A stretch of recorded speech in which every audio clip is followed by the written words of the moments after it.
السلام علیکم ورحمۃ اللہ وبرکاتہ۔ بسم اللہ والحمد للہ والصلاة والسلام علی رسول اللہ وعلی آلہ واصحابہ اجمعین ومن تبعہم بإحسان الی یوم الدین، اما بعد۔ تمام لوگ ایک مرتبہ درود ابراہیم پڑھ لیجئے۔ اللہم صلی علی محمد وعلی آل محمد کما صلیت علی ابراہیم وعلی آل ابراہیم انک حمید مجید۔ اللہم بارک علی محمد وعلی آل محمد کما بارکت علی ابراہیم وعلی آل ابراہیم انک حمید مجید۔ سامعین، آج 20 دسمبر 2020 کو سنڈے،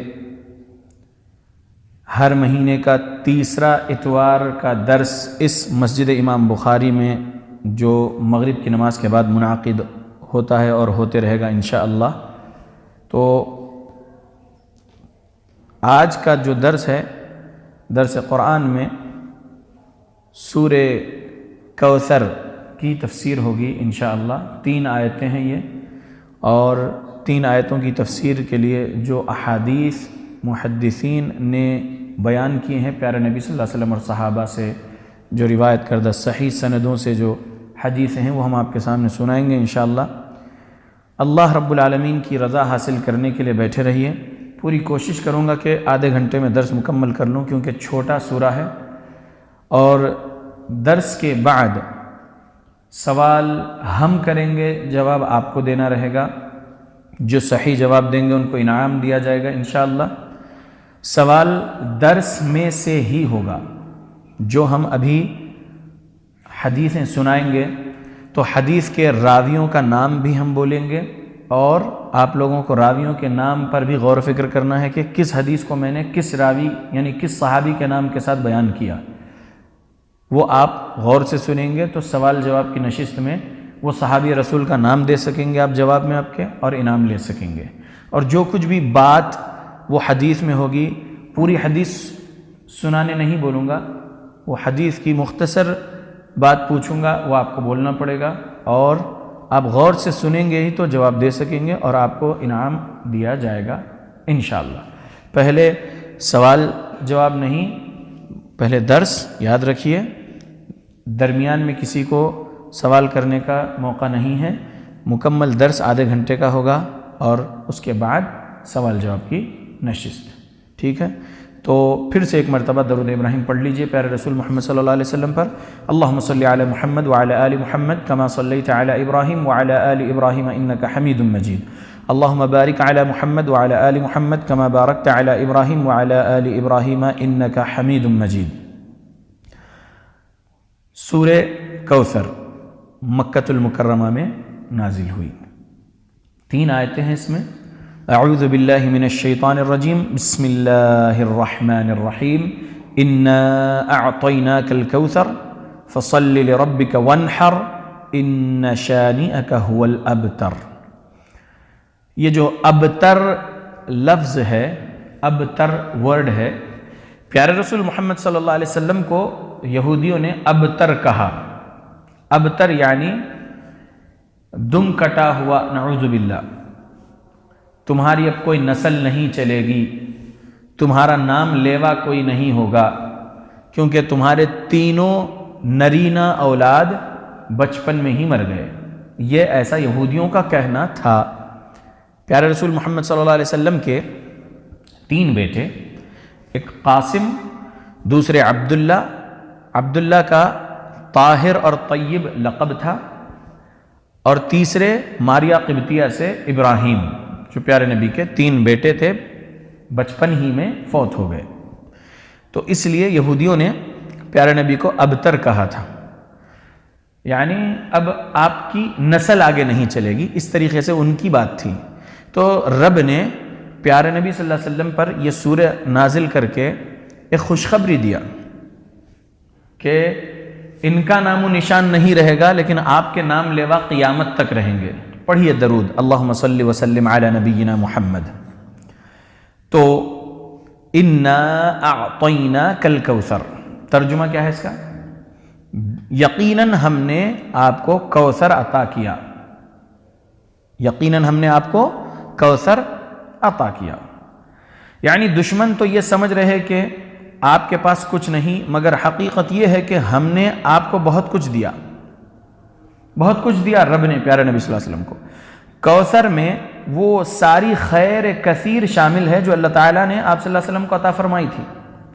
مثلا کوثر سے مراد خیر ہے نا، تو خیر میں سب سے پہلی چیز اسلام ہے، جو انبیاء علیہ السلام کا دین تھا۔ آدم علیہ السلام سے لے کر محمد رسول اللہ صلی اللہ علیہ وسلم تک جتنے انبیاء رسول گزرے ہیں ان کا دین اسلام تھا۔ محمد رسول اللہ صلی اللہ علیہ وسلم کا بھی دین اسلام ہے، لیکن محمد رسول اللہ صلی اللہ علیہ وسلم پر دین اسلام کو اللہ نے مکمل کر دیا۔ اور پیارے رسول محمد صلی اللہ علیہ وسلم کے بعد قیامت تک کوئی نبی پیدا نہیں ہونے والے ہیں۔ اگر کوئی بول لے کہ میں نبی ہوں یا محمد رسول اللہ صلی اللہ علیہ وسلم آخری نبی نہیں تھے، میں نبی بنایا گیا ہوں، اگر کوئی ایسا بول لے تو وہ کذاب ہے، جھوٹا ہے، لعنتی ہے۔ ہم کروڑوں لعنت بھیجتے ہیں مرزا غلام احمد قادیانی پر جو نبوت کا دعویٰ کیا، اور اس جیسے جتنے بھی دعوی نبوت کیے ہیں ہم تمام پر لعنت بھیجیں گے۔ محمد رسول اللہ صلی اللہ علیہ وسلم پر اللہ کی کروڑوں رحمتیں برکتیں سلامتی نازل ہوں، اور محمد صلی اللہ علیہ وسلم کی آل پر بھی رحمتیں برکتیں سلامتی نازل ہوں۔ محمد رسول اللہ صلی اللہ علیہ وسلم کے بعد اب قیامت تک کوئی نبی کوئی رسول پیدا ہونے والے نہیں ہیں، اور اللہ کے پاس سے کوئی کتاب اب نازل ہونے والی نہیں ہے۔ اللہ رب العالمین نے قرآن مجید سے پہلے 3 کتابیں جو نازل کیا تھا، موسیٰ علیہ السلام پر کون سی؟ توریت، اور داؤد علیہ السلام پر زبور، اور عیسیٰ علیہ السلام پر انجیل، اور محمد رسول اللہ صلی اللہ علیہ وسلم پر قرآن۔ اب نبیوں کا سلسلہ ختم، رسولوں کا سلسلہ ختم، قرآن بھی آ چکی ہے۔ اب کوئی کتاب قیامت تک اللہ نازل نہیں کریں گے۔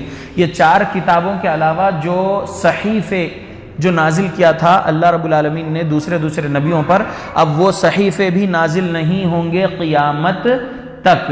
عیسیٰ علیہ السلام نازل ہونے والے ہیں، کیونکہ عیسیٰ علیہ السلام کو موت نہیں دیا اللہ نے، عیسیٰ علیہ السلام کو اللہ نے اٹھا لیا تھا فرشتوں کو بھیج کر۔ عیسیٰ علیہ السلام جنت میں ہیں اللہ کے پاس، ان کو موت نہیں آئی تھی دنیا میں، اور عیسیٰ علیہ السلام قیامت سے پہلے اس دنیا میں نازل ہونے والے ہیں۔ سیریا کنٹری میں، ڈماسکس سٹی میں، جامع مسجد پر نازل ہوں گے فرشتوں کے ساتھ قیامت سے پہلے۔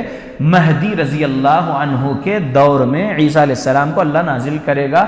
مہدی رضی اللہ عنہ جو اللہ کے پیارے رسول محمد صلی اللہ علیہ وسلم کی چوتھی بیٹی فاطمہ الزہرا رضی اللہ عنہا کے بڑے بیٹے حسن رضی اللہ عنہ کی اولاد میں سے ہوں گے مہدی رضی اللہ عنہ، جو خلیفۃ اللہ بنیں گے، یعنی اللہ کے خلیفہ بنیں گے۔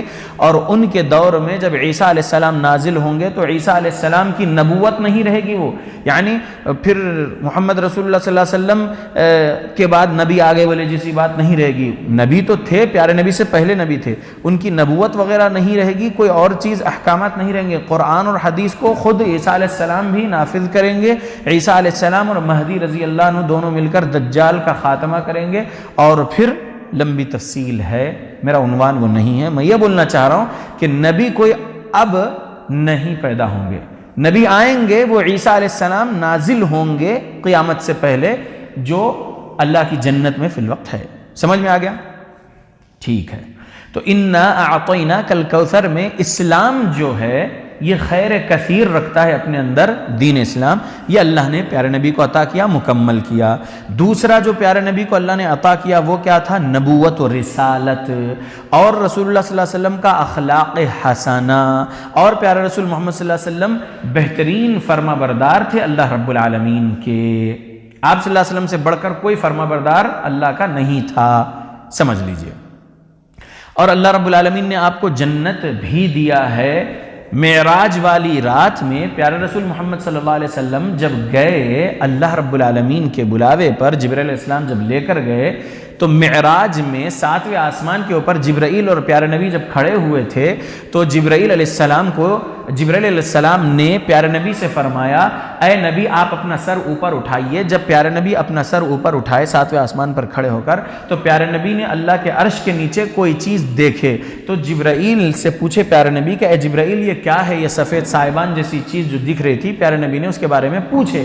تب جبرائیل علیہ السلام نے کہا ذاک منزلک، یہ آپ کی منزل ہے جنت میں، تو اے جبرائیل مجھے چھوڑو، مجھے میری اس منزل میں داخل ہونے دو۔ پیارے نبی نے معراج کی رات میں کہا تھا جبرائیل سے، تب جبرائیل علیہ السلام نے کہا پیارے نبی سے کہ اِنَّهُ بَقْيَ لَكَ عُمْرٌ لَمْ تَسْتَكْمِلْهُ فَلَوْ اسْتَكْمَلْتَ أَتَيْتَ مَنزِلَكَ، ابھی آپ کی عمر کا کچھ حصہ باقی ہے اے نبی، ابھی آپ نے اسے مکمل نہیں کیے ہیں، جب آپ اپنی عمر مکمل کر لو گے تو آپ آ جاؤ گے اس منزل میں۔ تو پیارے رسول محمد صلی اللہ علیہ وسلم کی روح مبارک کو جب فرشتہ موت نے قبض کیے تھے ربیع الاول کی 12 تاریخ کو ہجرت کے 11ویں سال، تو پیارے نبی کی وہ روح مبارک کو جنت کی منزل میں لے جا کر رکھ دیے وہ فرشتہ موت۔ یہ بات ہمارا دلیل کے طور پر ہم بول رہے ہیں، اور یہ ایمان کا حصہ ہے ہمارا کہ پیارے نبی اللہ کی جنت میں آج ہے، ٹھیک ہے، اور 1386 ہے یہ صحیح بخاری کی۔ لہذا ہمارا ایمان ہے کہ رب نے پیارے نبی صلی اللہ علیہ وسلم کو آپ کی زندگی میں ہی جنت کی وہ منزل آپ کی دکھا دیے تھے، اور آپ کی روح قبض ہونے کے بعد آپ کی روح اس جنت کی منزل میں چلے گئی، فرشتے لے کر گئے، اور آپ کا جسم اطہر کو قبر میں رکھ دیا گیا۔ یاد رکھو یہ سب خیر تھا جو رب نے پیارے نبی کو عطا کیا، ٹھیک ہے۔ اور اللہ رب العالمین نے بے شمار نعمتیں اللہ رب العالمین کے نبی کو اللہ نے دیے تھے۔ تو اللہ رب العالمین نے کہا اِنَّا أَعْطَيْنَاكَ الْكَوْثَرَ، بے شک ہم نے آپ کو کیا دیا؟ کوثر عطا کیا۔ کوثر سے مراد بہت زیادہ خیر۔ صحیح روایتوں میں یہ حدیث موجود ہے کہ کوثر سے مراد کیا ہے، تو صحیح بخاری حدیث نمبر 4966 میں آپ کے سامنے سنانا چاہتا ہوں۔ سعید بن جبیر رحمہ اللہ سے پوچھا گیا، لوگ کہتے ہیں کہ وہ جنت میں ایک نہر ہے، تو انہوں نے کہا جنت میں جو نہر ہے وہ بھی اس خیر میں شامل ہے جو اللہ نے آپ کو عطا فرمائی۔ سعید بن جبیر کون ہیں؟ یہ تابعی ہیں۔ غور کرنا، سوال جواب کے وقت آپ سے پوچھا جائے گا راویوں کے نام، تو یاد رکھیے سعید بن جبیر تابعی ہے۔ اب تفسیر حدیث کی جو ہم کر رہے ہیں، اس آیت کی جو تفسیر میں جو حدیث آئی ہے وہ غور سے سنیے۔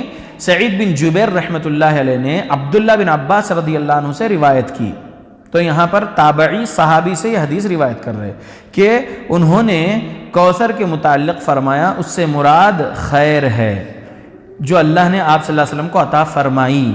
تو راوی کہتا ہے کہ میں نے سعید بن جبیر سے پوچھا کہ وہ خیر کیا ہے، اور وہ جو نہر جو ہے جنت میں اس کے بارے میں کیا ہے، تو خیر میں ہی وہ نہر شامل ہے۔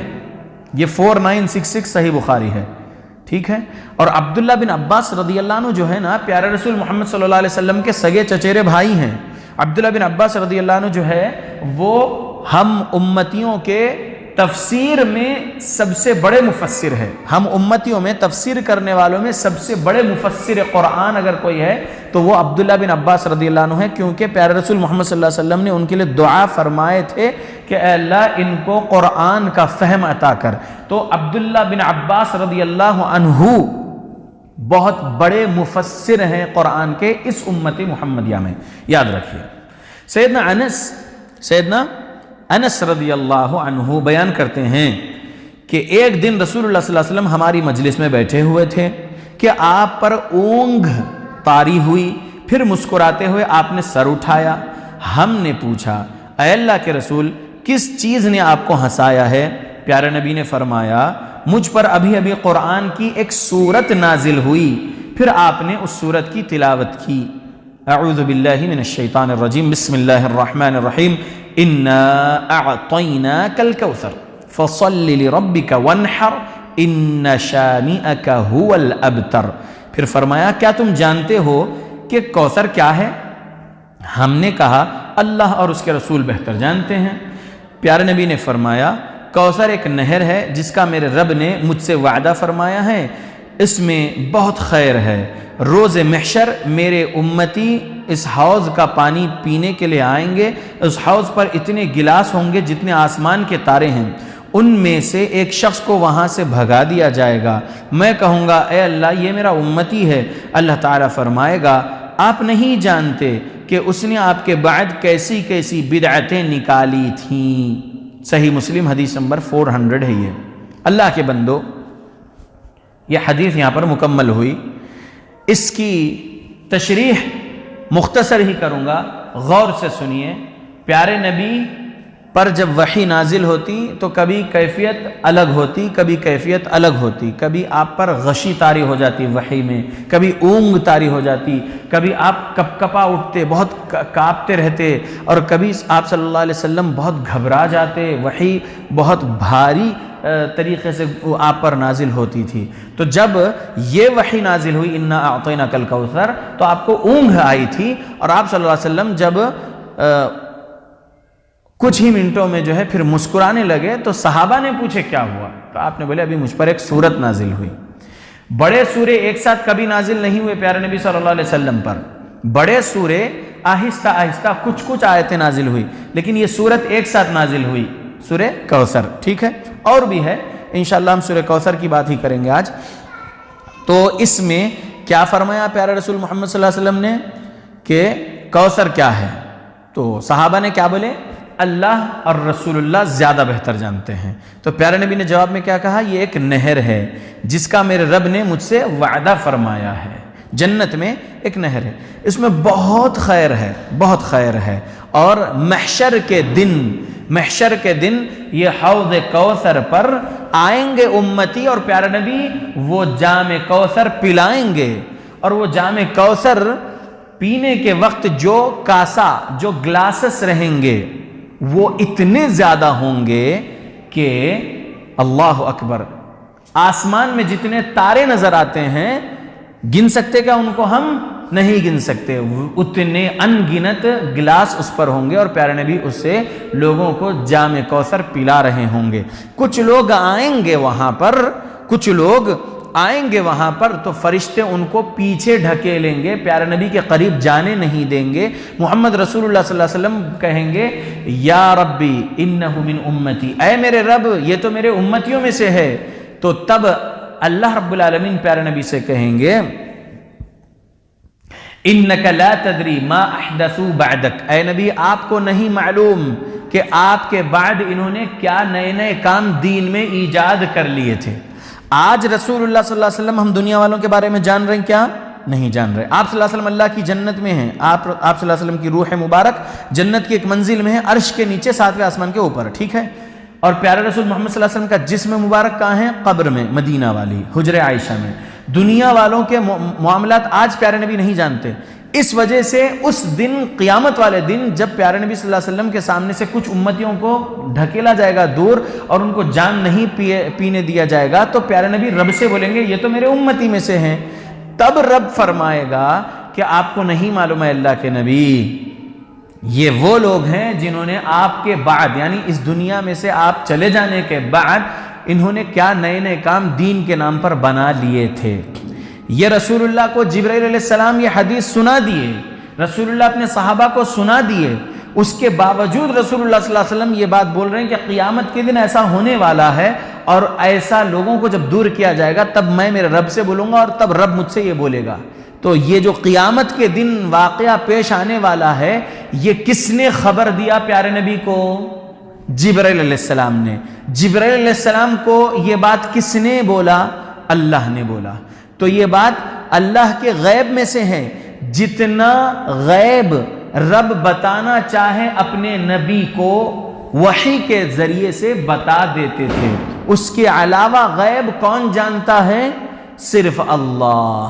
مثال کے طور پہ ہم ایمان والوں کی ماں عائشہ صدیقہ رضی اللہ عنہا پر منافقین نے زنا کی تہمت لگائے تھے ظالموں نے، اور اس وقت پیارے نبی پر بھی بہت بھاری گزرا، عائشہ رضی اللہ عنہ پر بھی یہ الزام بہت بھاری گزرا، عائشہ رضی اللہ عنہ کے والد ابو بکر الصدیق رضی اللہ عنہ پر بھی یہ الزام بہت بھاری گزرا۔ 1 مہینے کے لیے عائشہ رضی اللہ عنہ ابو بکر رضی اللہ عنہ کے گھر پر آ کر رہ گئے، پیارے نبی اپنے مکان میں ہیں اور سمجھ نہیں آ رہا کہ کیا ہوا ہے۔ پیارے نبی صلی اللہ علیہ وسلم عائشہ رضی اللہ عنہ کو وہ گنہگار نہیں مانتے تھے، یہ تو مسلم بات ہے، لیکن آزمائش تھی یہ پیارے نبی صلی اللہ علیہ وسلم کی اور ابو بکر رضی اللہ عنہ کی اور عائشہ رضی اللہ عنہ کی اور ایمان والوں کی۔ ایسا منافقین ہوا اڑا دیے تھے، اور اللہ نے پھر پاک دامنی کے لیے آیتیں نازل کر دیے۔ سورہ نور کے پہلے رکوع میں آیت نمبر 11 سے 19 پڑھ لیجئے، سورہ نور، یہ 18ویں پارے میں سورہ نمبر 24 ہے، سمجھ رہے؟ تو اللہ رب العالمین آیت نازل کیے کہ عائشہ رضی اللہ عنہ پاک دامن ہے. اللہ اکبر. تب پیارے نبی آئے ابو بکر رضی اللہ عنہ کے گھر اور یہ آیتیں سنائے کہ اللہ نے یہ وحی نازل کیے ہیں. تو معلوم کیا ہوا کہ اگر عالم الغیب ہوتے پیارے رسول محمد صلی اللہ علیہ وسلم تبھی انکار کر دیتے تھے، لیکن آپ خاموش ہو گئے، کچھ جواب نہیں دیے. اللہ نے آیت نازل کیا، آ کے سنا دیے. تو معلوم ہوا کہ جتنا غیب رب بتانا چاہے پیارے نبی کو اتنا بتا دیے، اور جو نہیں بتانا چاہے اللہ آزمائش میں رکھے، پھر 1 مہینے کے بعد آیتیں نازل کیے. تو سمجھنا چاہیے کہ ایک ایک آیت میں، ایک ایک حدیث میں بہت بڑے بڑے اسباق ہے، کئی لیسنز ہے. ٹھیک ہے، میں آگے بڑھتا ہوں. تو اس میں سبق ہم کو یہ مل گیا کہ رسول اللہ صلی اللہ علیہ وسلم پر یہ سورت نازل ہوئی اور پیارے نبی نے اس سورے کے بارے میں اپنے صحابہ کو بیان کرے. تو ہم کو بدعتی لوگوں میں سے نہیں ہونا ہے کہ کل کے دن پیارے رسول محمد صلی اللہ علیہ وسلم کے سامنے ہم کو جو ہے ڈھکیل دیا جائے اور جام کوثر نہ مل سکے. ایسا ہم کو نہیں ہونا. تو ہم پیارے نبی کی تعلیمات پر عمل کرنا. اور یہ یاد رکھ لیجئے، پیارے رسول محمد صلی اللہ علیہ وسلم سے محبت کا صحیح مطلب ہی یہ ہے کہ آپ صلی اللہ علیہ وسلم کی تعلیمات پر عمل کرنا. آپ صلی اللہ علیہ وسلم کے تعلیمات بہترین ہیں جو قرآن حدیث میں ہیں. وہ تعلیمات سے ہٹ کر دوسرے ادھر ادھر کے لوگوں کے تعلیمات کو اسلام سمجھ کر، نبی کی سنت سمجھ کر کریں گے جبکہ وہ بدعت ہو، تو پھر ہوگا کیا؟ جام کوثر نہیں ملے گا قیامت والے دن، اور فرشتے پیچھے ڈھکیل دیں گے اور سامنے سے ہٹا دیے جائیں گے پیارے نبی کے. یاد رکھیے. تو یہ حدیث سے سبق بہت سارے ملے ہیں. اللہ ہم کو بدعات خرافات سے بچائے رکھے ہماری موت تک، آمین. تیسری حدیث سنا رہا ہوں اس آیت کے ضمن میں، انا اعطیناک الکوثر کے ضمن میں. سیدنا عقبہ بن عامر رضی اللہ عنہ بیان کرتے ہیں کہ رسول اللہ صلی اللہ علیہ وسلم نے 8 برس کے بعد احد کے شہیدوں پر اس طرح نماز پڑھی جیسے کوئی زندوں اور مردوں کو رخصت کرتا ہے.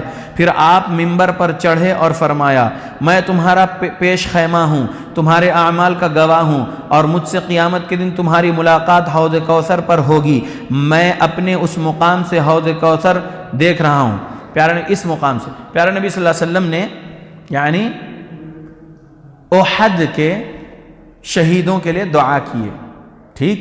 پھر آپ صلی اللہ علیہ وسلم نے خطبہ فرمائے اور بولے کہ اللہ رب العالمین کے بندو، میں تمہارے اعمال کا گواہ ہوں. یعنی پیارے رسول محمد صلی اللہ علیہ وسلم اپنے صحابہ کے اعمال کے گواہ ہیں. ایک بات.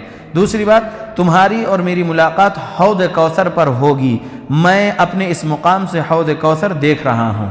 وہ اللہ رب العالمین پیارے نبی کو جو دکھانا چاہے دکھایا ہے، اور ہم ایمان لانا اس بات پر کہ زمین پر کھڑ کر پیارے رسول صلی اللہ علیہ وسلم خطبہ فرما رہے اور رب نے پیارے نبی کو دکھایا، پیارے نبی سے فرمایا. ہمارا ایمان ہے جو رب پیارے نبی کو دکھانا چاہے اور جو سنانا چاہے وہ رب کی مرضی ہے. پیارے رسول صلی اللہ علیہ وسلم آپ کے نبی اور رسول تھے. یہ صحیح بخاری میں حدیث موجود ہیں، حدیث نمبر 4042. چوتھی حدیث سنا رہا ہوں. عبداللہ بن عمر رضی اللہ عنہ بیان کرتے ہیں رسول اللہ صلی اللہ علیہ وسلم نے فرمایا، کوثر جنت کی ایک ایسی نہر ہے جس کے کنارے سونے سے بنے ہوئے ہیں. جیسا ہمارے شہر میں تو ایک بھی نہر نہیں ہے حیدرآباد میں، ٹھیک ہے، لیکن حیدرآباد کے اطراف میں آپ لوگ نہریں دیکھتے ہوں گے. گاؤں دیہاتوں میں، کھیتوں میں پانی پہنچانے کے لیے نہریں بناتی ہے حکومت. ٹھیک. تو نہروں کو سائیڈ میں کس سے جو ہے کیا جاتا ہے؟ کچھ عجیب و غریب پتھر ہوتے ہیں کنارے اس کے، یا نہیں تو پھر سیمنٹ ریتی کا پلاسٹر ہوتا ہے نا، یا پھر کچھ گرینیٹ کے ذریعے سے جو ہے دیواریں بنا دی جاتی ہیں نہروں کی. لیکن جنت کی اس نہر کے جو کنارے ہوں گے وہ کس سے بنے ہوئے ہوں گے؟ سونے سے بنے ہوئے ہوں گے. یہ پیارے نبی نے فرمایا ہے، اور پیارے نبی اپنے دل سے کچھ نہیں فرمائے. وحی نازل ہوئی اللہ کے طرف سے بذریعہ جبرائیل، وہی پیارے نبی صلی اللہ علیہ وسلم نے اس وحی کو سنائے ہیں.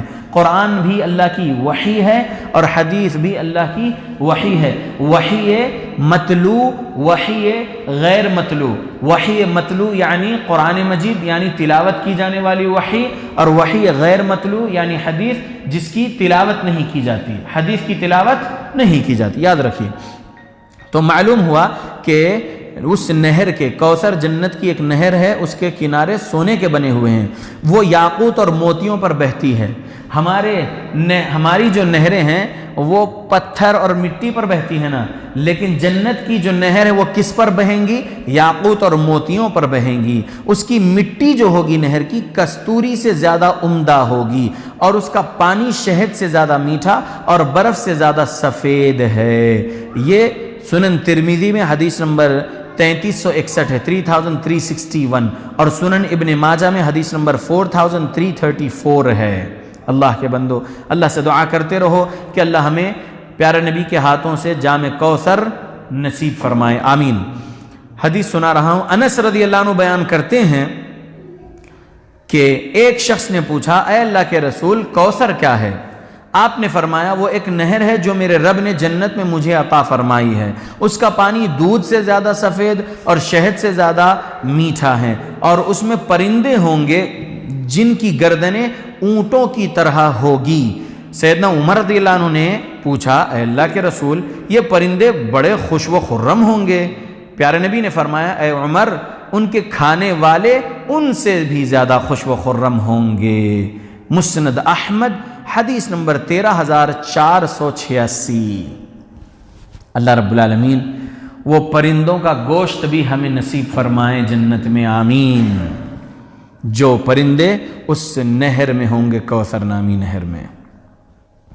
سیدنا ابو ذر رضی اللہ عنہ بیان کرتے ہیں کہ میں نے پوچھا، اے اللہ کے رسول حوض کے برتن کیسے ہوں گے؟ پیارے نبی نے فرمایا، اس ذات کی قسم جس کے ہاتھ میں محمد کی جان ہے صلی اللہ علیہ وسلم، اس کے برتن آسمان کے تاروں سے بھی زیادہ ہیں۔ یاد رکھو تارے بھی اس رات کے تارے کی طرح جو کالی رات اور بادل کے بغیر ہو، ایک دم تاریک، اور اس میں چمکتے ہوئے وہ تارے۔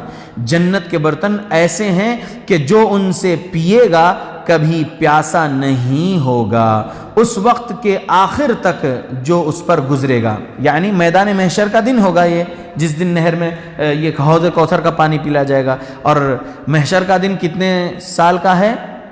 50,000 سال کا ہے۔ تو اگر ایک مرتبہ وہ پی لیں گے تو یہ دن گزرنے تک پیاس نہیں لگے گی، یہ بات ذہن میں رکھیے، پیارے نبی نے فرمایا ہے۔ اس حوض میں جنت سے 2 پرنالے گرتے ہیں، جو اس سے پیے گا کبھی پیاسا نہیں ہوگا۔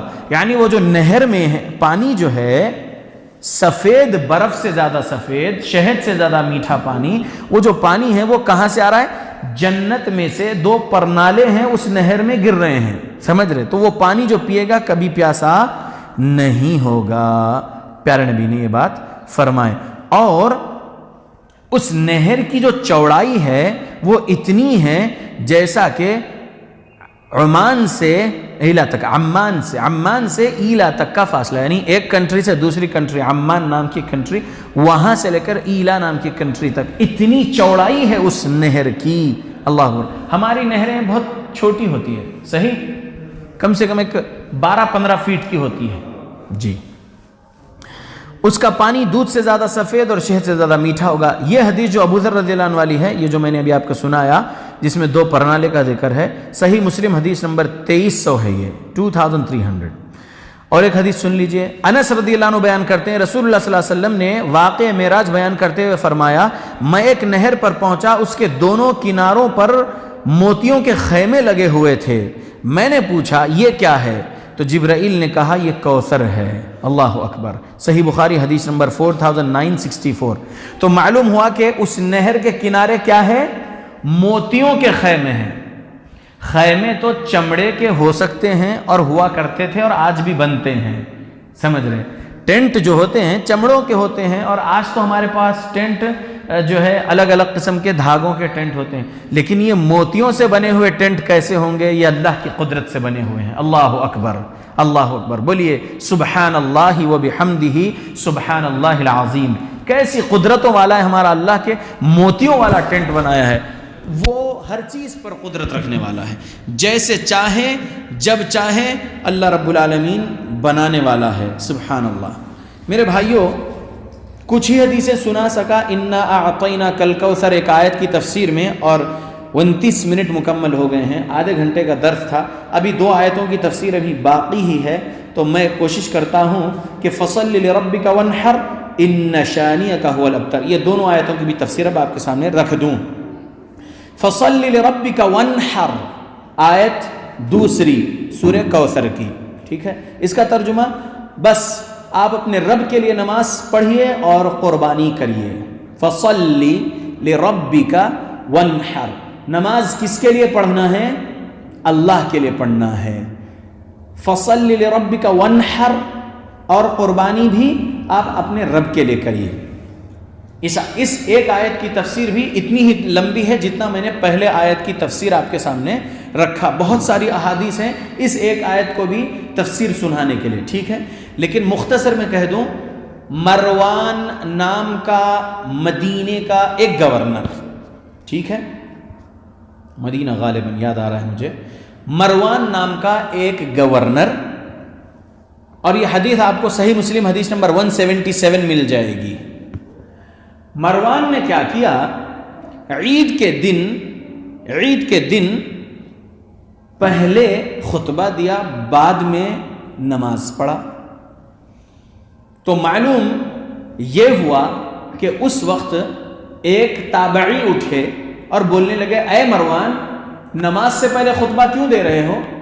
پہلے نماز ہوا کرتی ہے عید کی، پھر خطبہ ہوتا ہے۔ تو مروان نے اس تابعی کو جواب دیا، مروان بھی تابعی ہے، ہاں، تو تابعی کو جواب دیا کہ جو پہلے کا طریقہ تھا وہ ہٹا دیا گیا ہے، اب پہلے خطبہ ہوگا بعد میں نماز ہوگی۔ تو فوراً مجمع میں صحابی رسول ابو سعید خدری رضی اللہ عنہ بیٹھے ہوئے تھے، وہ اٹھ کھڑے ہوئے اور فرمانے لگے کہ اس بندے نے اپنا حق ادا کر دیا۔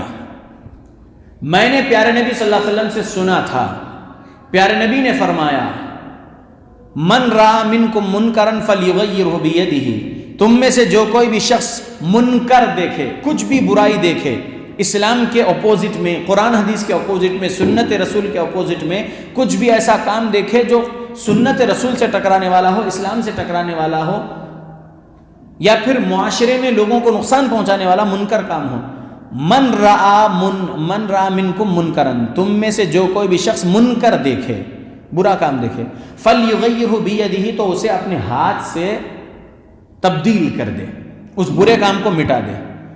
فإن لم يستطع، اگر تمہیں استطاعت نہیں ہے ہاتھ سے اس برائی کو مٹانے کی، فبلسانہ، تو اپنی زبان سے اس برائی کا رد کرو اور اس کی اپوزٹ والی اچھائی جو ہے وہ بیان کر دو، برائی کا رد کرو زبان سے اور اچھائی بیان کر دو، منکر کام کے خلاف زبان کھولو، اگر ہاتھ سے طاقت نہیں ہے تو زبان کی طاقت استعمال کرو اور برائی کا رد کرو، وہ چاہے کیسی بھی برائی ہو، اور اس برائی کے اپوزٹ والی جو اچھائی ہے، جو قرآن کی آیت سے ہے یا حدیث رسول سے ہے یا صحابہ سے ہے یا اولیاء اکرام سے ہے، جو اسلام والی اچھی بات ہے وہ بیان کر دو منکر کے خلاف۔ فإن لم يستطع، اگر زبان سے بولنے کی بھی طاقت نہیں ہے منکر کے خلاف، فبقلبہ وذلك اضعف الایمان، تو دل سے اس برائی کو برا جانو، اور یہ سب سے کمزور ایمان کا درجہ ہے، دل میں برا جاننا۔ یہ حدیث ہے۔ تو مروان نے کیا کیا؟ سنت کیا تھی؟ پہلے نماز، پھر خطبہ، پھر دعا، اس کے بعد قربانی ہے، سمجھ رہے ہیں؟ تو پہلے خطبہ شروع کیا، بعد میں نماز کے لیے۔ تو تابعی تھا مروان بھی، اور تابعی ایک اٹھ کر بول دیے، تو صحابی اس مجمع میں بیٹھے تھے، اٹھ کر سنا دی حدیث کہ اس بندے نے اپنا حق ادا کر دیا، منکر دیکھا، زبان سے اس منکر کا رد کر دیا، سمجھ رہے؟ تو ہمیں بھی یہ عمل کرنا ہے ہر منکر کے خلاف۔ کہیں پر آپ اپنے قلم سے کسی برائی کا رد کریے، ہاتھ میں ہی لینا پڑتا ہے قلم، صحیح ہے؟ تو آپ اپنے ہاتھ سے بھی برائی کا رد کر سکتے ہیں۔ اگر آج کسی کو ہاتھ سے نہیں ہٹا سک رہے تو قلم سے اپنا کام کرو، زبان سے منکر کے رد میں سچائی حق بیان کرو، سمجھ رہے؟ تیسرے درجے پر مت رہو، یہ فتنے والے دور میں بس بھائی میں دل سے برا جان لے رہا ہوں، برائی کو دیکھ کر میں دل میں نفرت رکھتا ہوں اس برائی کے بارے میں، تو پھر میں یہی تیسرے درجے پر ہی رہوں گا، ایسا مت بولو، ایسا مت بولو۔ وَذَلِكَ أَضْعَفُ الْإِيمَانِ، کہا پیارے نبی نے، دل سے برا جاننا سب سے کمزور ایمان کی علامت ہے۔ ہم کمزور ایمان والے نہیں بننا، ہم دوسرے درجے پر تو رہنا، اگر پہلے درجے پر نہیں ہے، ہاتھ سے تبدیل نہیں کر سک رہے برائی کو، تو ہم دوسرے درجے پر رہ کے ہر برائی کے خلاف، شرک کے خلاف توحید سنانا ہے، سنت کے بدعت کے خلاف سنت سنانا ہے، سمجھ رہے؟ ہر برائی کے خلاف اچھائی سنانا ہے۔ تو یہاں پر فصل لربک وانحر سے مختصر تفسیر میں یہی کہوں گا کہ پہلے نماز ہے، پھر خطبہ ہے، پھر قربانی ہے. سمجھ میں آ گیا جی. یہاں پر ایک اور حدیث بھی ہے. ایک صحابی قربانی کر دیے نماز کو جانے سے پہلے. پیارے نبی صلی اللہ علیہ وسلم فرمائے کہ یہ گوشت ہے، صرف کیا ہے؟ گوشت ہے. میں حدیث سناتا ہوں. برا بن عازب رضی اللہ عنہ بیان کرتے ہیں رسول اللہ صلی اللہ علیہ وسلم نے ہم کو عید الاضحیٰ کے دن نماز کے بعد خطبہ دیا. پھر فرمایا جو شخص ہماری نماز جیسی نماز پڑھے اور ہماری قربانی کی طرح قربانی کرے اس کی قربانی صحیح ہوئی، اور جو شخص نماز سے پہلے قربانی کرے وہ نماز سے پہلے ہی گوشت کھاتا ہے، اس کی کوئی قربانی نہیں ہوئی. بخاری حدیث نمبر 955. تو معلوم کیا ہوا کہ قربانی پہلے نہیں کرنا ہے، پہلے آنا ہے عیدگاہ کو، نماز پڑھنا ہے، پھر خطبے میں شریک رہنا ہے، پھر مسلمانوں کی دعا میں شریک رہنا ہے، پھر جا کے قربانی کرنا ہے. ایک صحابی نے پہلے قربانی کر دیے تھے یہ سوچ کے کہ میں جلدی سے نماز سے آؤں گا اور مدینہ کے مسکین کے پیٹ میں میرے گھر کی قربانی کا گوشت پہلے جانا. سوچ اچھی تھی لیکن سنت کے مطابق نہیں تھی. وہ سنت یہ ہے کہ پہلے نماز، پھر خطبہ، پھر دعا، پھر جا کے قربانی. تو یہاں پر اس آیت میں فَصَلِّ لِرَبِّكَ وَانْحَرْ، اس آیت میں بھی صلی پہلے ہے، وانحر بعد میں ہے. تو پہلے نماز بعد میں قربانی. آیت کی تفسیر میں بھی یہی سمجھا رہے ہیں مفسرین. ٹھیک ہے. تو فَصَلِّ لِرَبِّكَ وَانْحَرْ، نماز اللہ کے لیے پڑھنا ہے، لوگوں کو دکھانے کے لیے نہیں پڑھنا ہے. اس آیت کی تفسیر میں ایک آیت اور ہے، سنانا چاہوں گا، مہربانی کریے، تھوڑی اور آپ کا وقت لے رہا ہوں. آیت کون سی ہے؟ سورہ نساء میں آیت ہے. یہ غالباً آیت نمبر 143 یا 144 یا 145 ہے. غور کریے آیت کیا ہے. اعوذ باللہ من الشیطان الرجیم. ان المنافقین یخادعون اللہ وهو خادعهم وَإِذَا قَامُوا إِلَى الصَّلَاةِ قَامُوا كُسَالَىٰ يُرَاءُونَ النَّاسِ. اللہ اکبر. کیا ہے ترجمہ اس آیت کا؟ منافقین سمجھتے ہیں ان المنافقین یخادعون اللہ وهو خادعهم، بے شک منافقین سمجھتے ہیں کہ وہ اللہ کو دھوکہ دیتے ہیں، حقیقت میں وہ اپنے آپ کی جان کو دھوکہ دے رہے ہیں. وَإِذَا قَامُوا إِلَى الصَّلَاةِ قَامُوا كُسَالَىٰ، جب کبھی وہ نماز کے لیے کھڑے ہوتے ہیں تو سستی کے لیے کھڑے ہوتے ہیں. منافقین کی نماز سستی والی ہوتی. ہمارے اندر اگر وہ صفت ہے تو ہم دور کر لینا، ہم سستی کے ساتھ نماز کو نہیں کھڑے ہونا. اللہ رب العالمین کا میں غلام ہوں، اللہ کی غلامی، اللہ کی عبادت، اللہ کی بندگی کے لیے پیدا کیا گیا ہوں. ہم اللہ رب العالمین کی رضامندی حاصل کرنے کے لیے نماز پڑھنا ہے، بیزاری کے لیے نماز نہیں پڑھنا ہے. سمجھ رہے؟ سستی کے لیے نماز نہیں پڑھنا ہے.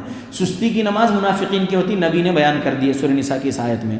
پھر کیا فرمایا نبی بول رہا، اللہ نے بیان کر دیا. پھر کیا فرمایا اللہ نے فرمایا یراؤن الناس، وہ لوگوں کو دکھانے کے لیے نماز پڑھتے تھے. تو ہمیں دکھانے والی نماز نہیں پڑھنا ہے، ہم کو ہمارے اللہ کو راضی کرنے والی نماز پڑھنا ہے. تو فصلی لربک، نماز پڑھو اپنے رب کے لیے. وانحر، اور قربانی بھی دو تو ربکا، لربکا، تم اپنے رب کے لیے قربانی دو. قربانی بھی جو ہے آج کل لوگ کہاں کہاں لے جا کے بکرے ذبح کر رہے ہیں. اللہ رب العالمین کی رضا کے لیے ہی عید الاضحیٰ کے دن قربانی کرنا ہے، اللہ کی رضا کے لیے ہی عقیقے کا جانور قربانی کرنا ہے. سمجھ میں آ رہا؟ اللہ کی رضا کے لیے ہی جانور قربان کرنا ہے، کسی اور کے لیے جانور قربان نہیں کر سکتے. پیارے رسول محمد صلی اللہ علیہ وسلم نے کیا کبھی سکھائے ہیں کہ تم میرے نام سے بھی جو ہے قربانی کرو، میری رضا حاصل کرنے قربانی کرو؟ نہیں نا. لہٰذا اللہ ہی کے نام سے قربانی کرنا ہے. میں اب آگے بڑھتا ہوں. ان شانئک ھو الابتر، اس آیت کی تفسیر میں اتنا ہی کہوں گا. اس آیت کریمہ میں اللہ رب العالمین نے یہ خبر دی ہے پیارے نبی صلی اللہ علیہ وسلم کی شان میں گستاخی کرنے والے ہر دور میں اور ہر جگہ ذلیل و خوار ہوں گے. ان شانئک ھو الابتر، یقیناً آپ کا دشمن ہی لا ولد ہے. یقیناً آپ کا دشمن ہی لا ولد ہے. یہ آپ کو لا ولد کہتے ہیں، یعنی بے اولاد، یعنی نرینہ اولاد والا نہیں ہے کہتے ہیں، ابتر کہتے ہیں. تو یہی ابتر ہوں گے. بے شک آپ کے دشمن ہی لا ولد ہوں گے، ان کی نسلیں ختم ہو جائیں گی لیکن آپ کے نام لیوا قیامت تک رہیں گے. آج بھی اشہد ان محمد رسول اللہ، اذان میں ہم جب اشہد ان لا الہ الا اللہ کہہ رہے ہیں تو پھر پیارے نبی صلی اللہ علیہ وسلم کی رسالت کی، نبوت کی گواہی دے رہے ہیں کہ اشہد ان محمد رسول اللہ. ہم گواہی دیتے ہیں کہ محمد اللہ کے رسول ہیں صلی اللہ علیہ وسلم، تو قیامت تک آپ صلی اللہ علیہ وسلم کا نام بولا جاتا رہے گا۔ وَرَفَعْنَا لَكَ ذِكْرَكَ، آپ کا ذکر بلند کیا جاتا رہے گا۔ آپ کے دشمن جتنا بھی آپ کے خلاف بول لیتے رہیں لیکن وہی نامراد رہیں گے۔ سمجھ میں آ گیا اللہ کے بندو؟ تو یہ بات ذہن میں رکھیے، یہ سورہ بہت چھوٹا ہے اور یہ سورے میں 3 آیتیں ہیں۔ ہم نے آپ کے سامنے تفسیر 39 منٹس 40 منٹ ہو گئے ہیں، ہم نے یہ تفسیر آپ کے سامنے مختصر رکھیں، باتیں تو اور بھی ہے، لیکن اب میں اپنی اس درس کو یہاں روکتے ہوئے یہی کہوں گا کہ ہم جو قرآن کی تفسیر کرتے ہیں وہ تفسیر بالراوی کرتے ہیں۔ الحمدللہ ہم قرآن اور حدیث کو ویسے ہی سمجھتے ہیں جیسے صحابہ اکرام رضی اللہ عنہم اجمعین جو پیارے نبی کے شاگرد تھے انہوں نے جیسا سمجھے ویسے ہم سمجھتے ہیں، اور صحابہ کے شاگردوں میں تابعین، پھر طب تابعین، ائمہ محدثین، اولیاء اکرام نے قرآن حدیث کو جیسے سمجھے ہم ویسے سمجھتے ہیں۔ ہم تفسیر بالرائے نہیں سمجھتے، تفسیر بالراوی سمجھتے۔ لوگ اپنی رائے کے مطابق اگر تفسیر کریں گے تو رائے والی تفسیر ہم کو نہیں چاہیے۔ قرآن کی آیت تفسیر بالراوی یعنی صحابی نے کیا روایت کرے، تابعی نے کیا روایت کرے، طب تابعی نے کیا روایت کرے ہیں، وہ آیت کا صحیح مفہوم ہی ہمیں چاہیے، ہمیں خرافاتی باتیں نہیں چاہیے تفسیر میں، سمجھ گئے؟ تو ہم وہی لوگ ہیں جو قرآن حدیث کو پہلے 3 جنریشنز کے مسلمانوں کے مطابق سمجھتے ہیں اور سمجھاتے ہیں۔ یہ حدیث صحیح بخاری میں موجود ہے پیارے نبی کی، خیر الناس قرنی ثم الذین یلونہم ثم الذین یلونہم، سب سے بہترین لوگ میرے زمانے کے، پھر اس کے بعد کے زمانے کے، پھر اس کے بعد کے زمانے کے، یعنی یہ 3 بہترین زمانے، یعنی 300 سال کے مسلمان جو فرسٹ 3 جنریشنز کے مسلمانوں کی پیارے نبی نے تعریف کیے ہیں، لہٰذا ہم صحابہ اکرام اور ان کی پیروی کرنے والے محدثین کے مطابق ہی قرآن حدیث کو، مفسرین کے مطابق ہی قرآن حدیث کو سمجھیں گے اور ہماری موت تک اس کے مطابق ایمان و عمل بنا کے وہی لوگوں میں سناتے رہیں گے انشاءاللہ۔ آؤ دین سیکھیں، آؤ دین پر عمل کریں، آؤ دین کی تبلیغ کریں۔